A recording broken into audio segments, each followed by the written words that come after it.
All right, and I'm back. Okay. No, appreciate you joining me today. I mean, I've been really excited to talk to you ever since I, kind of found out about Johnston Island and have talked to a few people who've worked there. So it's a really interesting topic, and it's incredible to me that so little people know about it, but yet so many people have been there. And I don't know if you have listened to many of my shows, but I interviewed a homeless veteran who at one point had spent time on Johnston Island. And that's how I got interested in the subject. And he mentioned that for him in the Army in the 70s, he was stationed in Hawaii. And then they took a C 130 from Hawaii to Johnston Island, but they had to dress in full chem warfare gear. And then when they got there, they were playing around in the sand and on the beach and doing little maneuvers and things. And he thought it was kind of strange that that was the case, but now that I talk to you and a couple of other people and done my own research, it makes a whole lot of sense to me why they would ask him to be in chem warfare gear to go to Johnston Island. So I'd like to just hear your story from the beginning of how you went there, how long you were there, and some of the things you witnessed. And then I'd like to ask you a couple of questions if that's all right. Sure. I think J.I. Johnston Island um, has three chapters to it. All right. I'm in the second chapter. The person that you referenced earlier that went there in the 70s, he's in the third chapter. The first chapter is it was used as a location for atmospheric and actual nuclear weapons bombs that were dropped maybe 30,000 feet above the island. They used it as a point to record the effects of the atomic bomb. That went on up until around 1961. After that point, from 61 to when I got there, and I got there in 1967, JI was a top secret uh, base that had Thor nuclear rockets situated on the island for the sole purpose of destroying satellites in orbiting the Earth. I got there in 1967, and I was attached to, actually, it was attachment 2, 18th Surveillance Squadron, and our job was to track satellites. That was the first part of our job. The second part of our job was to measure the location of those satellites, feed the information to Cheyenne Mountain for targeting if necessary. All right. Um, when I first got to the island, uh, I was totally amazed at what was not there. It was just a coral reef. It was tiny. It was a quarter mile by a half mile at that time. It since has been expanded upon and by dredging up the coral reef and making it a little bit larger so larger planes could land there. But so my mission was basically I was a crew chief. There was 6 people on my crew, and we had our satellite tracking station about a half mile off the main island on a little island called Sand Island. All right. Sand Island was also inhabited by a Coast Guard Loran station to man the Loran towers as a beacon for shipping in the area, and I believe aircraft too. Sand Island was only about maybe I'm going to say about 50 yards by about 200 yards, really tiny. Okay. Sand Island was added upon, and my installation, my little building, was built on top of the actual waste from a launch pad that was demolished in 1964 when a Thor rocket, fully nuclear tipped Thor rocket, exploded on the launch pad.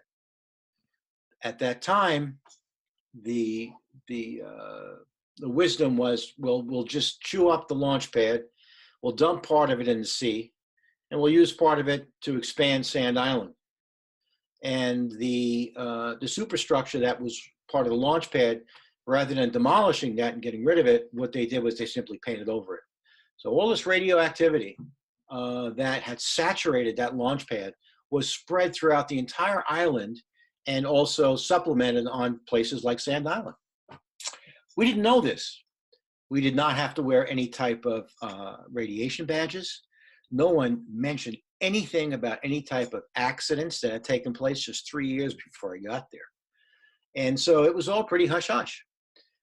Even my particular job as crew chief, I was only apprised of some of the missions um, when I got on site for my particular tour. I mean, it was pretty top secret. And I've since found out that the reason for the secrecy was that there was a nuclear test ban treaty. And the location of JI was in violation of that test ban treaty. So it had to be kept quiet. I remember one night in particular, we were told we were going to have a live launch from the main island, which again was about a half mile away. And we had been tracking a particular item that was large in size, and we had to target it. We had to feed the information to Cheyenne Mountain. We were told they were going to try and take it down. And I was on the midnight shift. And around 2:00 in the morning, we got the warning that there's going to be a launch within an hour. And we had the countdown. And I was standing in our building, and the roof of our building opened up to expose the device that we use to track satellites. It was an optical device. And the horns blared, lights flashed, and the missile took off. And everything shook. I felt like it was the end of the world. This was a huge Thor rocket. And after about maybe, I'd say to a minute and a half, the entire sky lit up, yellow, orange, green, multiple colors. So you knew that there was a nuclear explosion. And in effect, it was right above JI and right above my little sand island.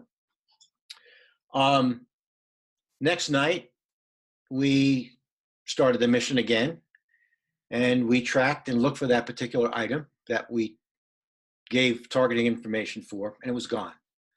So the mission was a success. Whatever that object was, whether it was a dummy object or a Russian object, it was gone. So the mission was completed. Nothing unusual happened about the island. It was, again, there was an isolated place. At that time, there were no women on the island at all, okay? The only things that we did for enjoyment were we used to lift weights.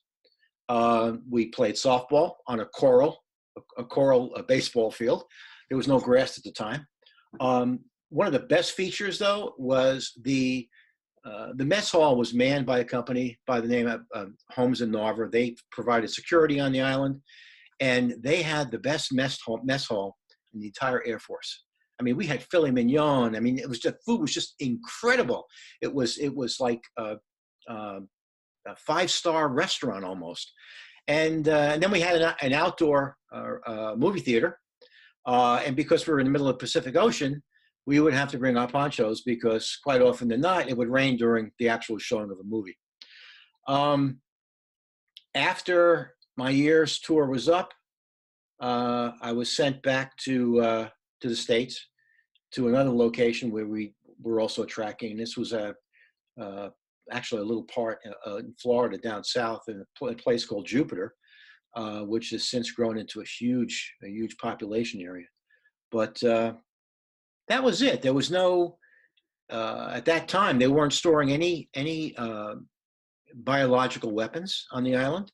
That started, I believe, in 1969. They started shipping stuff from Vietnam to the island, and I wasn't there at that time. And in the 70s, it became much more a location for dumping all these nuclear weapons. This third phase of Johnston Island was the phase where this individual you were talking about probably was involved with, where it was the mission of the island to actually destroy all those chemical and biological weapons. They built one of the very first plants used to destroy that weaponry. But even at that time, they also started to scrape the island's coral soil and put it off on another extended part of the island And that's where they kept the radioactive plutonium soil. While I was there, we walked on it. We played softball on it. I scuba dived in the area, in the lagoon around the island, which is where they dumped, again, a lot of that debris from that explosion in '64. And by the way, there was also an explosion, I believe, in '62 on the island. So there were two actually Thor rockets detonated on the island, plus, years past, maybe 5 to 10 years before that, the actual detonations of weapons above the island. Yeah, that's an incredible story. I've read about some of that kind of testing that went on there, and it just blows my mind that nuclear weapons were tested and there's just plutonium everywhere and nobody really thinks anything about it.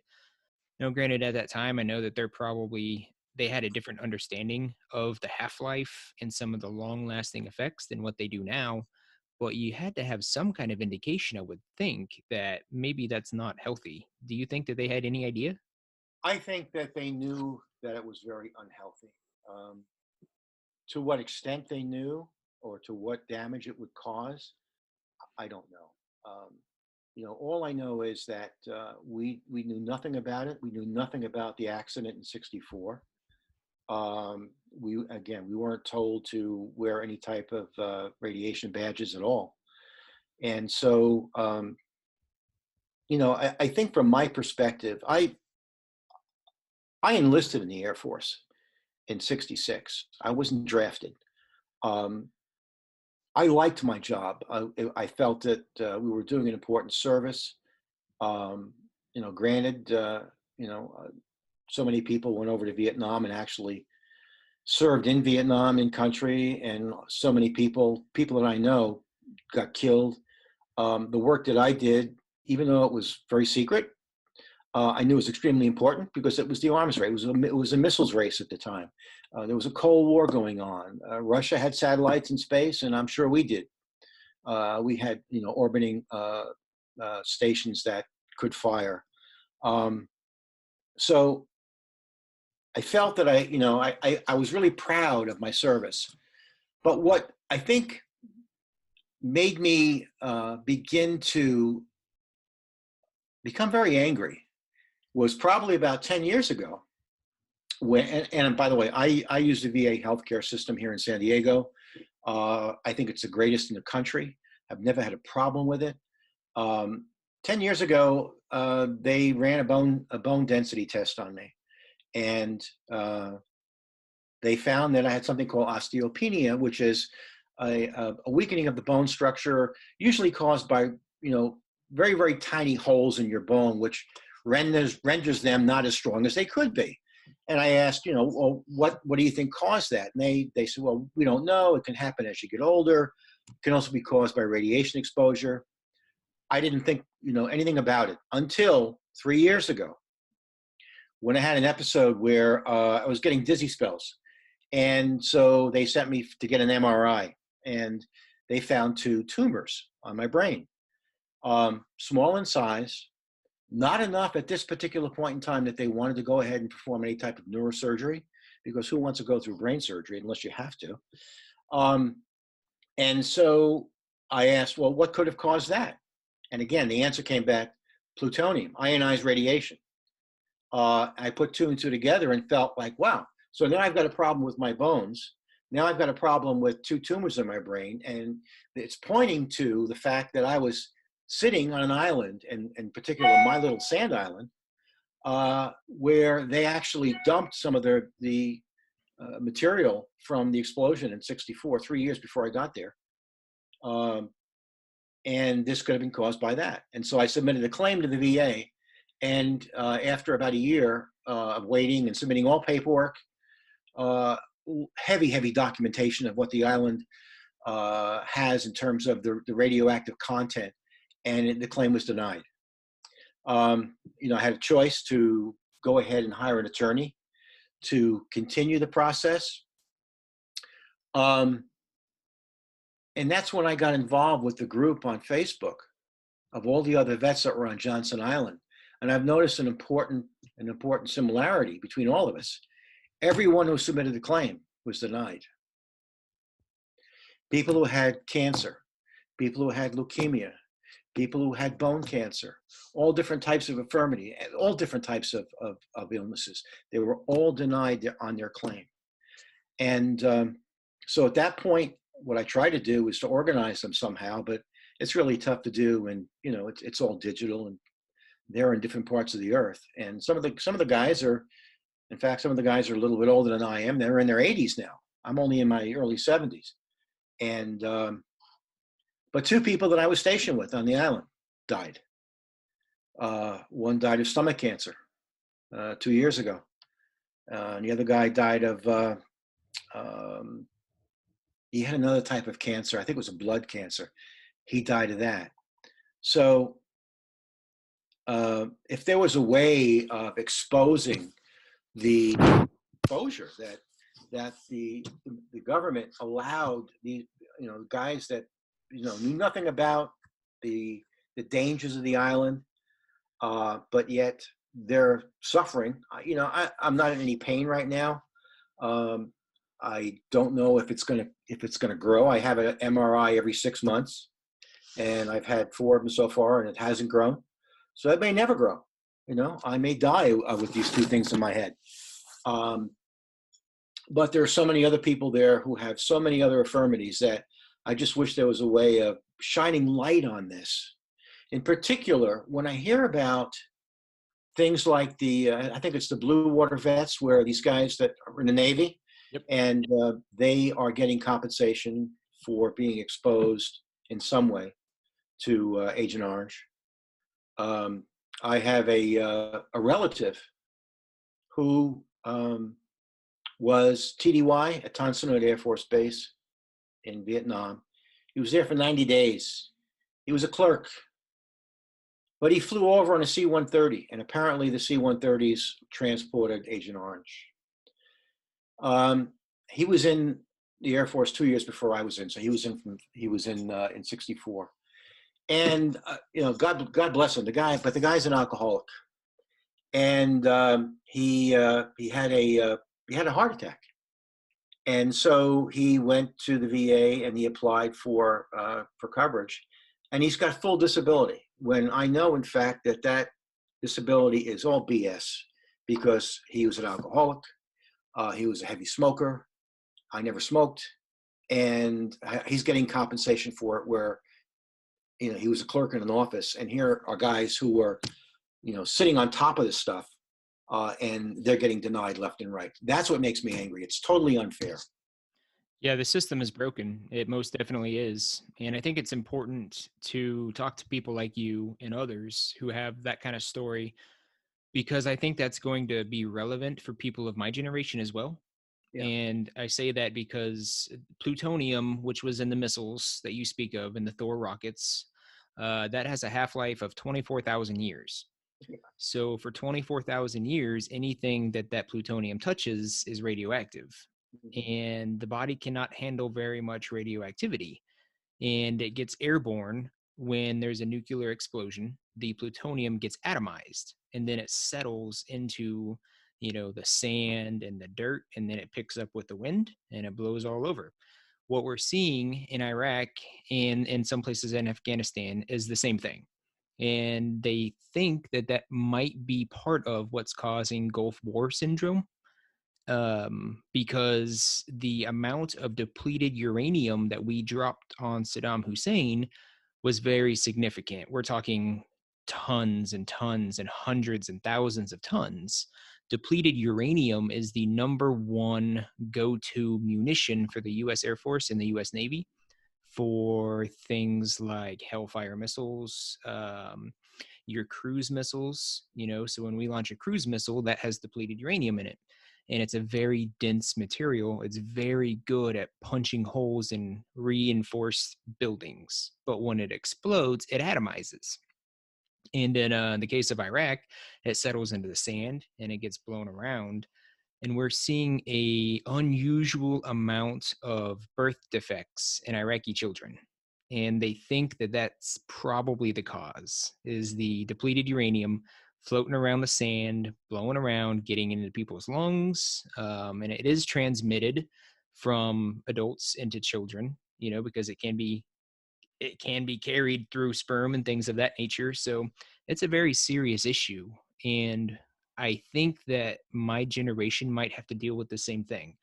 So that's why I value this conversation so much, is because talking to you and the things that you're telling me, they aren't, I guess they're not new for my generation, but your generation was the first to go through it. Seth, I am shocked. I did not know that the munitions that were used in Iraq contained uranium. Um, so this is news to me. And that being the case,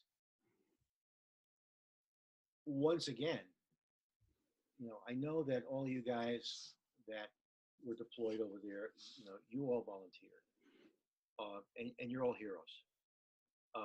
That the government is turning a blind eye to some of the health issues that are developing as a result of this uranium um, is just unthinkable. It's deplorable. It's just not right, and it needs to be taken care of. And so your generation, I think so much more of your generation was exposed to this radioactive material than previous generations, except for those of us that were involved with these types of weapons. Um, I don't know at what point, or if there's any group, or if you've contacted, or if you have groups of people that are in the same situation and you've contacted your congressman to try to find out or try to get a resolution. Um, if you serve this country and you walk away even 10, 20, 30, 50 years after you serve with some type of disability, you need to be compensated for it. It's not going to give back to you what you may have lost health wise, but at least it's a recognition that your country is going to take care of you. Absolutely.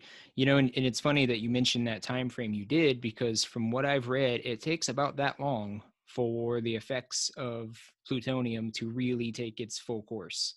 So you might be completely healthy for 30 years, but once you hit 40 years, then Right, you start showing symptoms. And once you hit 50 years past exposure, then it right, really kind of starts, ramping up from there. So it's not something that ever goes away. Once you're exposed to it, it's in your body, and it will not go away. right. It has a half-life of 24,000 years. It's Exactly. You're not going to pee it out. It doesn't work like that. Yeah, yeah. Well, again, uh, you know, I think I love my country, and I thoroughly and freely admit to joining the service, but I am annoyed that those people who are responsible for stepping up to protecting veterans, may not be doing all that they should be doing. And I think that even if some of this stuff was hidden, and even today is being hidden from the medical records because of this uranium that was used in these more modern weapons, I think people need to shine the light on it and just face up to it and take responsibility and help those who need help. Period. No, you're absolutely right. And I'm trying to do what I can to kind of get the ball rolling and spread the message where I can. And it's going to be tough. And a lot of it's going to require guys like you willing to speak up and speak out. I've reached out to probably several dozen individuals from the Johnston Island group to see if they would be interested in talk. And so far, I only have two. I have you, and I have one other gentleman who I will be interviewing later today. And they both served on Johnston Island. But I'd like to link you guys up at least. You may already know each other. His name's Ron.